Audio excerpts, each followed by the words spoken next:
मुंबईतल्या बीकेसी पोलिसांनी बनावट नोटा छापणाऱ्या दोघांना अटक केली आहे। दोघांनी वांद्रे कुर्ला संकुल इथल्या भारतनगर परिसरात बनावट नोटा छापण्याचा कारखाना थाटला होता। ऐन निवडणुकीत बनावट नोटा छापणाऱ्या नौशाद शाह आणि अली सय्यद नावाच्या दोघांना अटक करण्यात आली। त्यांच्याकडून 5, 10 आणि 100, 500 रुपयांच्या बनावट नोटा जप्त करण्यात आल्या। या दोघांनी हा कारखाना कधीपासून थाटला होता, या नोटा कुठे चलनात आणल्या आहेत का, याचा तपास आता बीकेसी पोलिसांकडून सुरू आहे। तर बीकेसीच्या भारतनगर परिसरात बनावट नोटांचा कारखाना असल्याचं आता उघड झालेलं आहे। याच प्रकरणी दोघांना अटक करण्यात आलेली आहे। 5, 10, 100, 500 अशा नोटा छापल्या जात होत्या या ठिकाणी। या प्रकरणी दोघांना अटक करण्यात आलेली। मात्र ऐन निवडणुकीच्या प्रचारादरम्यानच अनेक भागांमध्ये जशी रोकड जप्त केली जाते तशी मुंबईत हे बनावट नोटांचा कारखाना असल्याचं समोर आलेलं आहे।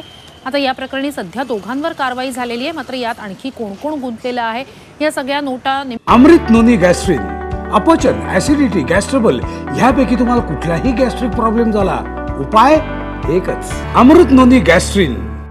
कुठे त्यांनी चलनात आणलेल्या होत्या, या सगळ्याचा तपास आता सुरू आहे। बनावट नोटा छापणाऱ्या दोघांना सध्या अटक करण्यात आलेली आहे। मात्र या रॅकेटमध्ये आणखी कुणी आहे का, याचा आता शोध पोलिसांकडून घेतला जातोय। मुंबईत बीकेसीत ही कारवाई करण्यात आली आहे। तर याच कारवाई संदर्भात आढावा घेतला आमचे प्रतिनिधी मनोज कुलकर्णी यांनी। बनावट नकली नोटा छापून त्या बाजारात आणणाऱ्या दोघा जणांना बीकेसी पोलिसांनी अटक केलेली आहे। गेल्या काही दिवसापासून बीकेसी परिसरामध्ये अशा बनावट नोटा छापल्या जात असल्याची मुंबई पोलिसांना माहिती मिळाली होती। बीकेसी पोलिसांनी यावर पाळत ठेवली आणि 2 आरोपींना यामध्ये अटक केलेली आहे। मी आता बीकेसी पोलीस स्टेशन समोरच आहे।